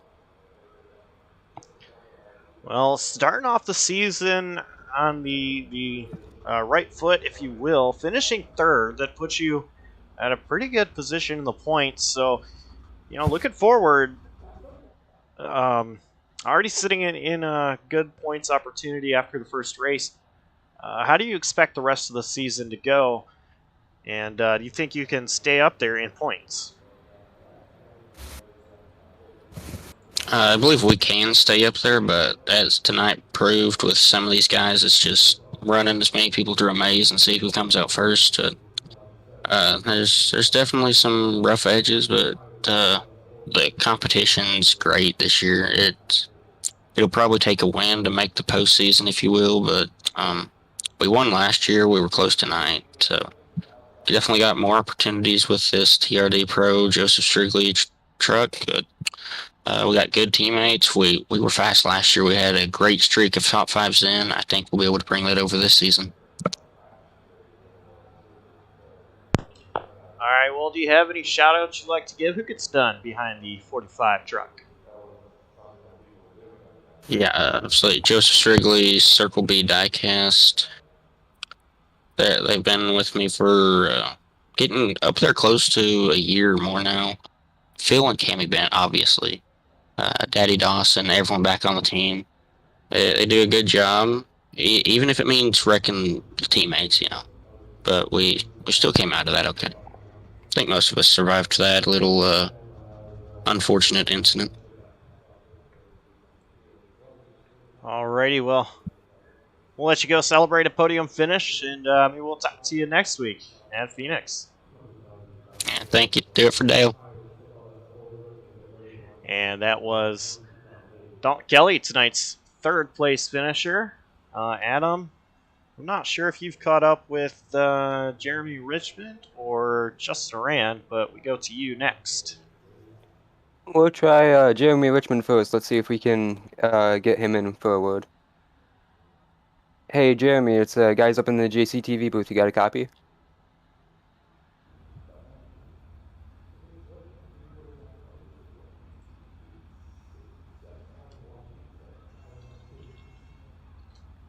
All right. Well, we couldn't get with Jeremy Richmond though, so we'll try with Justin Duran. What do you think, Josh?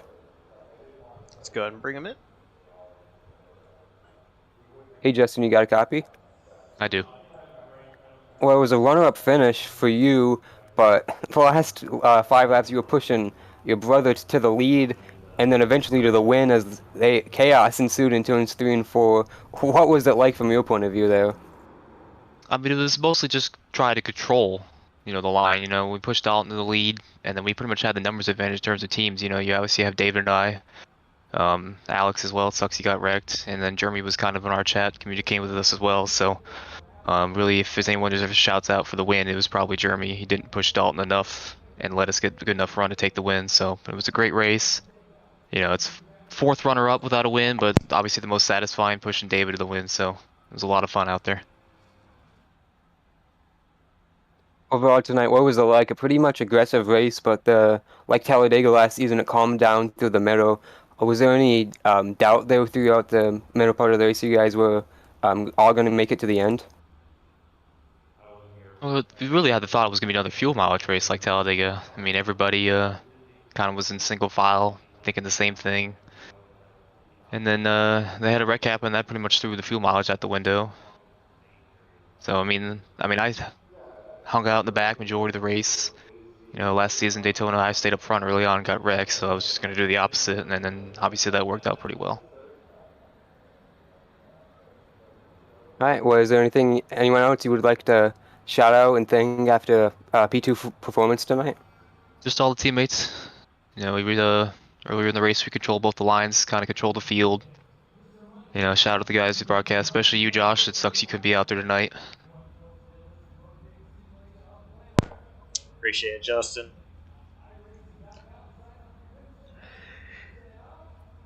All right. Thanks for your time, Justin. We hopefully catch up with you next week in Phoenix. All right. I hope to see you guys soon. Right, congrats again. That's runner-up Justin Durand in his number 5 machine here tonight. Well, we go to our race winner. There we go. David Arand, big winner tonight. David, an excellent push from your brother Justin to get the win. The inside lane was holding on strong with Dalton Kelly being pushed by that 98 Jeremy Richmond, but ultimately it was just a great push from your brother those last few laps that helped you secure the win. So describe, just what it was like there once Dalton Kelly got to the bottom and you were the first truck out there on the outside lane. What was going through your mind and how you were able to get it done? We had numbers for sure. We were trying to control both lines, and that's what we did. We just had a great launch off exit off 2 and on turn 2 and turn 4, and just gained so much time on Dalton because they had to run and they had a little run. Jeremy was pushing for a little bit in the last couple of laps. He wasn't really pushing aggressively, so we were just trying to trying to hold the top line, and we did. And then we seen people trying to make a third lane. We were trying to make those blocks, which we did. So we timed it up pretty good, and I'm happy that it was some brotherly love right there and Justin pushing. I would have done the same thing if he was up front. I push him, so it's crazy. It was a chaotic last couple of laps, but that's super speedway racing for you. Well, you got the big win. So we focus on the rest of the season.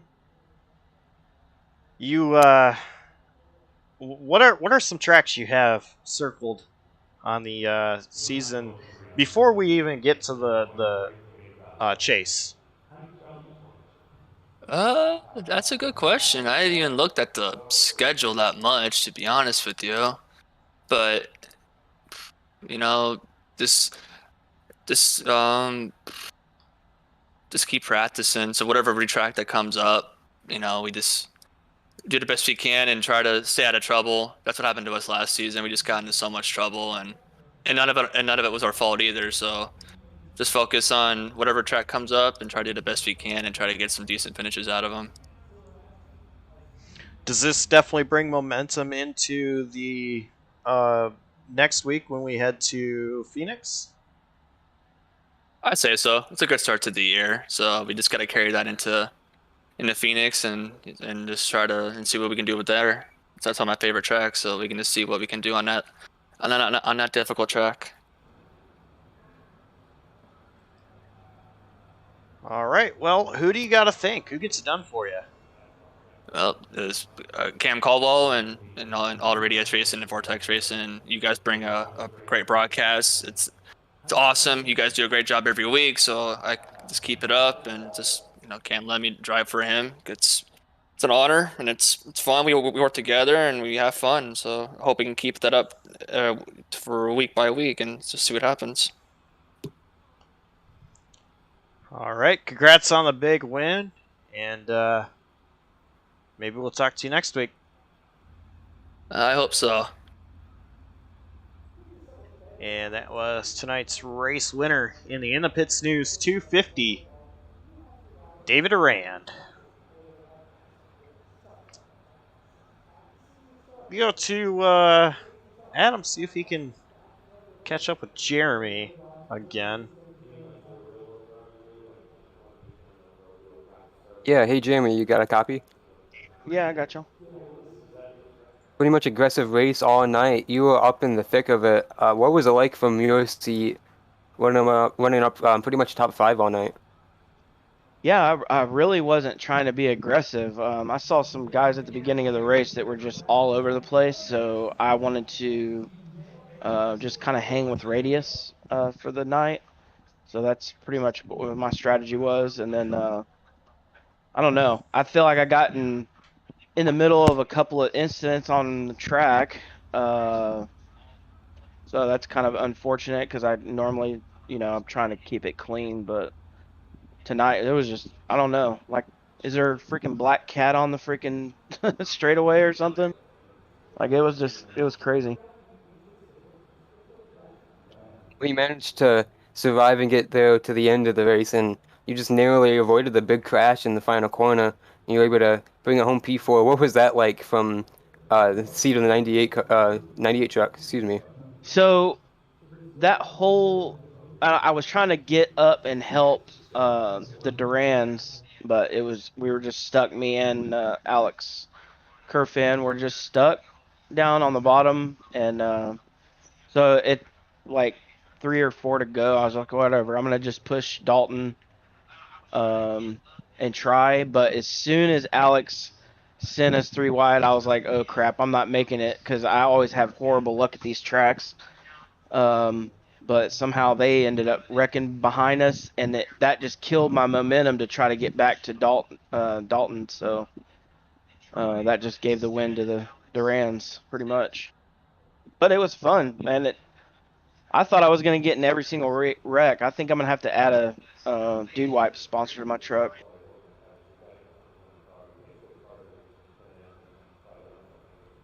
Well, it's a 4th place finish, so who'd you like to thank, shout out, or congratulate after that performance and tonight's 250 miler?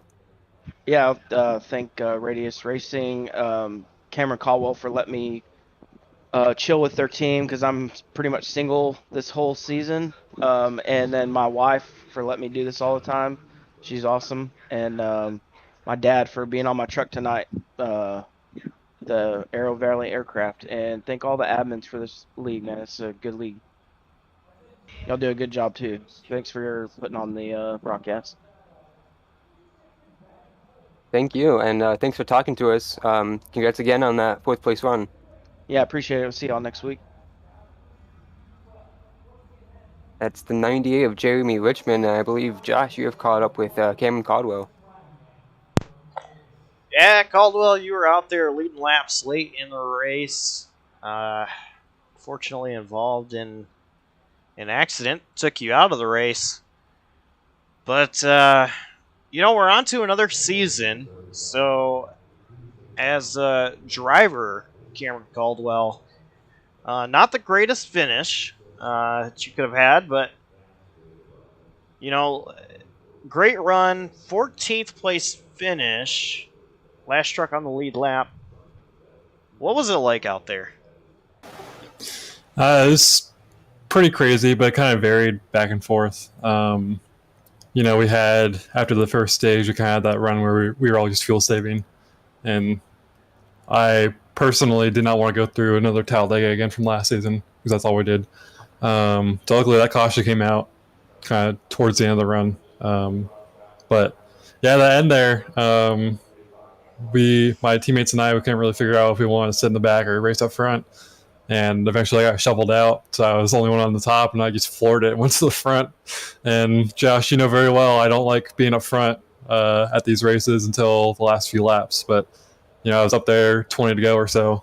But I had a lot of fun, for sure. Then obviously we got in that incident towards the end, which that really sucked. But I'm really happy that the Duran brothers got it done. It's cool to see David get his first win and Justin get another second place finish. And the whole Duran run continues, and now it's peaked at 1-2, which is really cool and really funny. So, yeah, as a driver, it was good until it wasn't.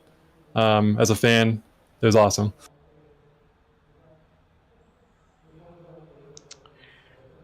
Now we go to league admin, league owner Cameron Caldwell. Another season upon us. A race one down. A lot of new rookies here. How excited are you for this season? I'm extremely excited. The offseason was a little bit longer than I think we anticipated it would be, but it just gave us more time to try to recruit more people. It seems like we got quite a few good competitive guys, and there's some guys who raced a couple races last season who have decided to go full-time this season, who I know are very strong as well. So I think it's going to be really competitive up front. So yeah, I'm super excited that, first of all, we're back. And hopefully once we go to a real racetrack, as it were, that it'll be a good battle up front and all the way through the field. We also signed some sponsors onto the season, which helps a lot with getting the whole league running and all that fun stuff. So big shout out to all those guys. We have obviously JCTV with doing the broadcast and the pole award. We have Martin PC, who's been a long-time sponsor for us. And then the new guys, Kansas Drainfield, Red Customs, Money House Graphics, and Faces, the charity, all coming along board this season. So big shout to those guys. And then obviously everyone who's joined the league and raced tonight. I think we have a few kinks to work out, but we'll get that figured out over the next week or two. Obviously going into an off week next week, unfortunately, but after that we'll continue the season strong, I think. All right, well, another great race in the books. Unfortunately, not a great finish for that 12 truck, but definitely looking forward to the rest of the season. For sure. Just want to give a shout out to all my teammates that raced tonight between Rays and Vortex. Obviously, we had a good run going the whole night, and as I said earlier, David and Justin were able to finish it off.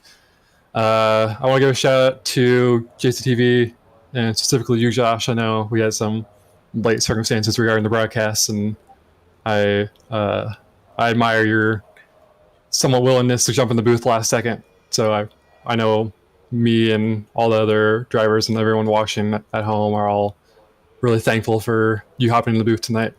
Hopefully all that situation figured out for the next race. But yeah, big shout out to you and Adam as well for hopping in the booth.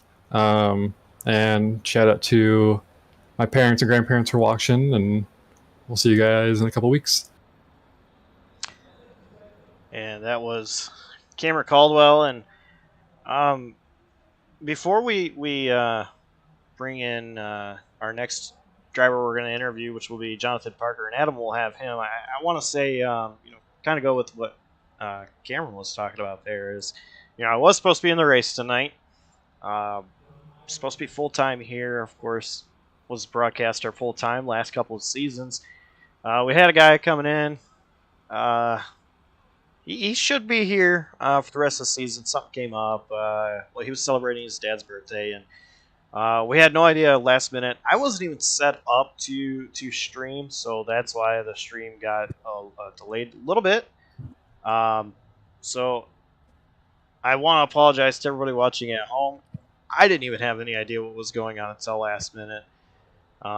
So it was all last minute decision, and I'm glad I could put this on. But before we keep Jonathan Parker waiting any longer, we'll go with Adam, who has Jonathan Parker. Yeah, Jonathan, you got a copy? Hey, hello. Well, it was a pretty solid performance for you tonight. You ran up front majority of the race. How was it from your seat and being able to be in the mix all night? Yeah, it kind of shocked me, I guess, because I'm not very good at plate racing. But what killed it was really I didn't have my teammates today. I couldn't race really, so I was kind of flying by myself, and that really hit me when I came down for the final pit stop, and I come out and I have a huge gap, and I'm like, if I had 3 or 4 cars behind me, it would have been fine. But part of it's how it goes, and I was excited up front, and I don't know what the rest of the season really holds because I hate the trucks, but I'll give them my all. Well, coming to the finish here in the last couple of laps, you were running up in the top 5 still and got collected in that big crash at the end. You were still able to get a 9th, but what was that last stint to the end like? It's gridlock. You can't really go anywhere. It's just how well. I mean, you can't really push well in the trucks. It's just whoever gets really good push though. So I was just along for the ride, and I think the 22 he just got into the whoever was on the outside of me, and it just caused a big wreck. But it's part of plate racing. I expect it. Well, you have anything looking forward to Phoenix in 2 weeks' time? Anything? Any notes about there? Oh, I'm not very good there. Don't accept me up front. All right. Well, who do you have to shout out and thank after a top 10 run here tonight in Daytona? Well, thank all the admins. Honestly, that was very, very good race. Honestly, I did not a lot went wrong. Honestly, it was just racing deals for some of the wrecks, but that's about it. And I got to thank Cam for even bringing me along. I had no idea at the beginning I'd be iRacing at all. So it's awesome that I'm here, and I'm honestly proud to be a part of the ride. Well, congrats on the top 10 again, and thanks for talking for us a little bit here, a little bit way after the race. Of course, anytime. All right, that's 9th place, the 81 truck of Jonathan Parker.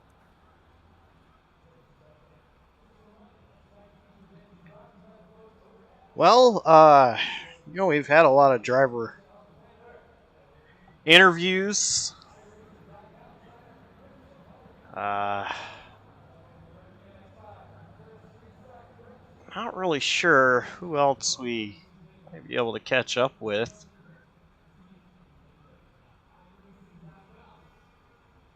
So, actually, you know what? Nick Dornick, you there? Yes, sir. Yes, sir. Well, 6th place finish for you. You and Zach Probst had a different strategy than everybody else did, where everybody else short pitted, you guys stayed out and ran a lot of laps. And then even when the field caught up to you, you guys backed out of it. And then eventually there was an accident. What was the whole plan for you when you guys were just running it out long? Were you hoping that there would have been a caution before you had to pit? So the main thing that went through that whole circumstance was on the initial restart, getting back up to speed.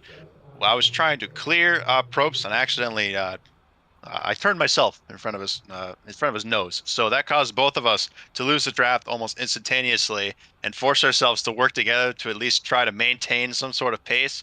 So at that point, we were at the mercy of how the leaders were racing. If they were going to stay out long, there was a chance that we might have gotten lapped there. So when they went in the pit early, that allowed us to get back within that main group for at least that time being.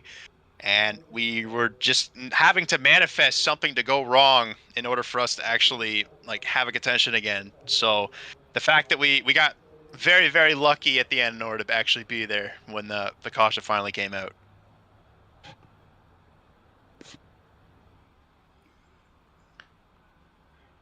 All right. Well, kind of want to step away from race driver Nick Dornick here, and I do want to talk about